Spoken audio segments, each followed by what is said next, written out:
दोस्तों, क्या आपको पता है कि पीएम मोदी जी देश के नागरिकों को सोलर पैनल लगाने का सलाह क्यों देते हैं?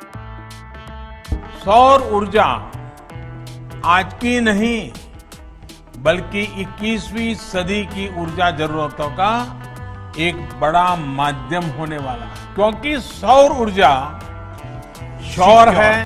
पीएम सोलर पैनल योजना अप्लाई कैसे करें? 1 किलोवाट, 2 किलोवाट, 3 किलोवाट और 5 किलोवाट सोलर पैनल पर सरकार कितना सब्सिडी देती है? तो दोस्तों, इन सभी सवालों के जवाब इसी वीडियो में दिया जाएगा। अगर आप मेरे चैनल पर नए हैं, इस तरह के वीडियो में रुचि रखते हैं तो इस चैनल को सब्सक्राइब और लाइक करके बेल आइकन को दबा दें। दोस्तों, टाइम न गवा के बढ़ते हैं अपनी वीडियो की तरफ। तो दोस्तों, बता दें कि पीएम मोदी के द्वारा देश के नागरिकों को सोलर पैनल लगाने हेतु एक विशेष प्रकार की सुविधा प्रदान की जा रही है। इस सुविधा के आधार पर कोई भी व्यक्ति सोलर पैनल लगाने का लाभ उठा सकते हैं। पीएम सोलर पैनल योजना को शुरू करने का मुख्य लक्ष्य केंद्र सरकार का यह है कि सौर ऊर्जा को अधिक से अधिक बढ़ावा मिले, जिससे पर्यावरण पर पड़ रहे प्रभाव को कम किया जा सके और जीवाश्म ईंधन पर निर्भर बिजली जरूरतों को कम किया जा सके। इसलिए पीएम मोदी जी देश के नागरिकों को सोलर पैनल लगाने की सलाह देते हैं। फ्री सोलर पैनल योजना रजिस्ट्रेशन। पीएम सोलर पैनल योजना का लाभ लेने के लिए नागरिकों को pmsuryaghar.gov.in पोर्टल पर अपना रजिस्ट्रेशन करना होगा। नागरिकों को सोलर पैनल स्थापित करने के लिए केंद्र सरकार के द्वारा अनुदान दिया जा रहा है। इस योजना के अंतर्गत कोई भी नागरिक सोलर पैनल लगाने के लिए आवेदन कर सकता है। योजना के अंतर्गत 1 किलोवाट की सोलर सिस्टम पर 30,000 रुपये और 2 किलोवाट सिस्टम पर 60,000 रुपये और 3 किलोवाट के सोलर सिस्टम पर 78,000 रुपये सब्सिडी मिलेगी। यदि आप इससे अधिक किलोवाट की सोलर सिस्टम लगाते हैं तो भी आपको अधिकतम 78,000 रुपये तक का ही अनुदान मिलेगा। अब सवाल ये उठता है कि सब्सिडी तो दे रही है सरकार, बट इस सिस्टम को लगवाने का टोटल कॉस्ट कितना होगा? ये सवाल आप लोगों के मन में चल रहा होगा, तो ये भी हम बताएंगे। तो बने रहिए हमारे साथ। आप लोगों से पूछना चाहूँगा कि आप लोगों में से अगर सोलर सिस्टम लगवाए हैं तो उसका क्या रिजल्ट है, कमेंट बॉक्स में ज़रूर बताइएगा। अगर आप लोगों में सोलर नहीं लगवाया है तो इससे जुड़ा कोई भी सवाल सुझाव है तो कमेंट बॉक्स में ज़रूर बताएं। तो पहले हम जान लेते हैं। तो दोस्तों, हम बता दें कि 1 किलोवाट, 2 किलोवाट, 3 किलोवाट से लेकर 5 किलोवाट सिस्टम लगवाने से कौन कौन से उपकरण चलाए जा सकते हैं। तो दोस्तों, मैं बता दूं कि 1 किलोवाट सोलर पैनल से क्या क्या उपकरण चलाए जा सकते हैं। हमारा ये कहना है कि यदि आप 1 किलोवाट का सोलर पैनल लगाते हैं तो आप 1.5 टन का एसी नहीं चला सकते। 1 किलोवाट सोलर पैनल से आप नॉर्मल 2 पंखे, 3 से 4 एलईडी बल्ब के साथ टीवी और फ्रिज का इस्तेमाल कर सकते हैं। अब बारी आता है 2 किलोवाट सोलर पैनल से क्या क्या उपकरण चलाया जा सकता है। तो दोस्तों, बता दूं कि 2 किलोवाट यानी कि 2000 वाट होते हैं, यानी कि आपके पास इतने उपकरण होने चाहिए जिससे आप हर महीना केवल 2000 वाट का ही इस्तेमाल कर सकें। यदि उपकरण की बात करें तो 3 सीलिंग फैन और साथ साथ में 5 से 6 बल्ब और टीवी, फ्रिज, कूलर, इस्त्री, ओवन आदि चला सकते हैं। 3 किलोवाट सोलर पैनल से क्या क्या उपकरण चलाए जा सकते हैं। तो दोस्तों, बता दूं कि 3 किलोवाट सोलर सिस्टम ज़्यादा उपकरण चलाने के लिए लगाया जाता है, जिसके पीछे बताए गए सभी उपकरणों के साथ साथ 1 टन का एसी भी चला सकते हैं। यानी कि ऐसे समझो तो जिस घर में केवल एक एसी का इस्तेमाल हो रहा है उन्हें 3 किलोवाट सोलर पैनल पर विचार करना चाहिए। अब बात आती है कि 3 किलोवाट सोलर पैनल किसे लगवाना चाहिए। तो दोस्तों, बता दूं कि जिस परिवार में 6 या फिर उससे अधिक से मेंबर हैं और ज़्यादा इलेक्ट्रिक उपकरणों का इस्तेमाल कर रहे हैं, ऐसे परिवारों को 3 किलोवाट सोलर पैनल लगाना चाहिए। 3 किलोवाट सोलर पैनल से प्रतिदिन 12 से 15 यूनिट बिजली जनरेट हो सकता है। अब दोस्तों, बता दूं कि 5 किलोवाट सोलर पैनल से क्या क्या उपकरण चलाए जा सकते हैं। यदि आप 5 किलोवाट का सोलर पैनल सिस्टम लगाते हैं तो आपका परिवार चाहे 10 लोगों का भी होगा तो भी आप आसानी से कई सारे उपकरण चला सकते हैं, जैसे कि fridge, TV, oven, washing machine, 2 AC और पंखे, बल्ब, पानी की मोटर इत्यादि। दोस्तों, बता दूं कि प्रधानमंत्री की तरफ से फ्री में सोलर लग रहे हैं। अब सोलर पैनल कैसे करें अप्लाई, अब हम आपको लेकर चलते हैं ऑफिशियल वेबसाइट पर। तो दोस्तों, एक बार और बता दूं कि अगर आपको इस वीडियो से आप लोगों को कोई वैल्यू मिलता है तो एक लाइक जरूर कर दीजिएगा। दोस्तों, आप देख सकते हैं हम आ गए इनके ऑफिशियल वेबसाइट पर। दोस्तों, यहाँ पे रफ टॉप सोलर के लिए अप्लाई करें, यहाँ पे करना है आपको क्लिक। अब दोस्तों, देख सकते हैं फिर से लेफ्ट साइड में यहाँ पे रजिस्टर पर क्लिक करें। जैसे ही रजिस्टर पर क्लिक करेंगे तो एक विंडो खुल के आ जाएगी। जैसे ही दोस्तों ये विंडो खुल के आ जाती है तो आप देख सकते हैं सबसे पहले आपको अपना राज्य चुने, उसके बाद में अपने विद्युत वितरण कंपनी चुने, फिर उसके बाद में अपना विद्युत उपभोक्ता नंबर दर्ज करें, फिर उसके बाद में अपना मोबाइल नंबर दर्ज करें, फिर OTP मिलेगी अपने मोबाइल नंबर पर, वो पहले टाइप कर दें, उसके बाद में अपना ईमेल पता दर्ज करें, फिर उसके बाद में सबमिट बटन पर क्लिक करें।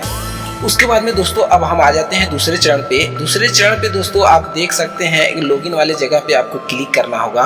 उसके बाद में अपने उपभोक्ता नंबर और मोबाइल नंबर का उपयोग करके पोर्टल पर लॉगिन करना होगा। फिर फॉर्म के अनुसार छत पर सोलर सिस्टम लगवाने के लिए आवेदन करें। दोस्तों ये प्रक्रिया पूरा हो जाने के बाद अब तीसरे चरण की बात आती है तो डिस्कॉम से स्वीकृति प्राप्त करने की, यानी कि जहां से आपका बिजली कनेक्शन हुआ है यहां से स्वीकृति प्राप्त करनी होगी। दोस्तों आपने डिस्कॉम से स्वीकृति मिलने का इंतजार करें। एक बार स्वीकृति मिलने के बाद अपने डिस्कॉम में पंजीकृत किसी भी विक्रेता से सोलर पैनल लगवा सकते हैं। अब बात आती है चौथे स्टेप की। दोस्तों बता दूं कि नेट मीटर के लिए आवेदन करना होता है। सोलर सिस्टम लग जाने के बाद पूरा विवरण जमा करें और नेट मीटर के लिए आवेदन करें।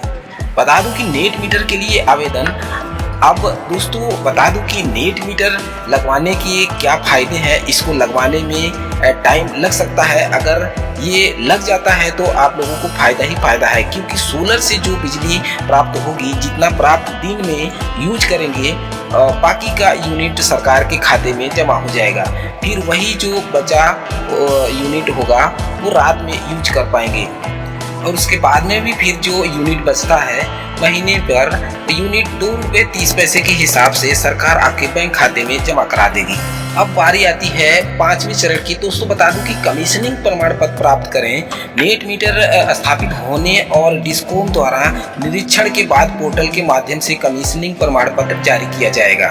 और छठा स्टेप की बात आती है तो दोस्तों बता दूं कि बैंक खाता विवरण जमा करें। कमीशनिंग रिपोर्ट प्राप्त हो जाने के बाद पोर्टल के माध्यम से अपने बैंक खाते का विवरण और रद्द किया हुआ चेक जमा करें।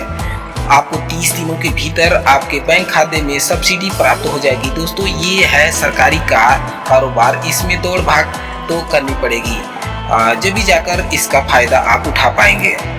अब दोस्तों बता दूं कि आपके मन में एक सवाल चल रहा होगा कि सोलर पैनल लगवाने का खर्चा कितना होगा। दोस्तों देख सकते हैं ये एक चार्ट है जिसके पहले नंबर पर लिखा है नमूना और दूसरे बार लिखा है कि 1 किलोवाट सोलर सिस्टम की कीमत। दोस्तों बता दूं कि 1 किलोवाट ऑन ग्रिड सौर प्रणाली अगर लगवाते हैं तो 72,000 रुपये का खर्चा आता है। अब दोस्तों हम बता दें कि ऑन ग्रिड वाले जो सिस्टम है, आप इमेज के द्वारा हम आपको दिखाएंगे।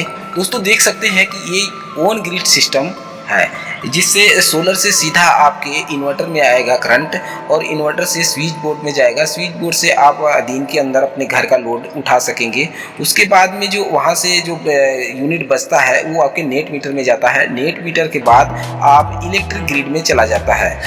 दोस्तों फिर उसके बाद में जब रात हो जाती है तो रात में सोलर पैनल तो काम करता नहीं है, तो जो इलेक्ट्रिक ग्रिड में यूनिट गया हुआ होता है उसको हम वापस अपने घर का लोड चला सकते हैं। तो इसलिए हमारे बिजली का बिल नहीं आता है, क्योंकि सोलर से हमारा काम पूरा हो जाता है और बाकी का यूनिट जो बचता है वो सरकार हमें बैंक खाते में उसको ₹2.30 के हिसाब से जोड़ के वापस दे देती है।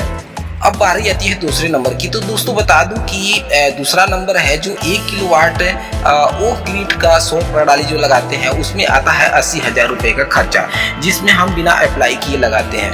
दोस्तों इसमें क्या होता है कि आपको सब्सिडी नहीं मिलती है और इनके खाते में इलेक्ट्रिक ग्रिड में करंट नहीं जाता है, क्योंकि इसमें नेट मीटर नहीं लगा हुआ होता है और फिर रात में उससे हम वापस नहीं ले सकते हैं। तो इसकी जगह पे हम क्या करते हैं, इसमें बैटरी लगा देते हैं। आप ये देख रहे हैं यहाँ पे बैटरी लगा हुआ होता है, ये दिन में चार्ज हो जाता है और रात में जब सोलर पैनल काम नहीं करता है तो हम इस बैटरी से अपने घर का लोड उठा लेते हैं।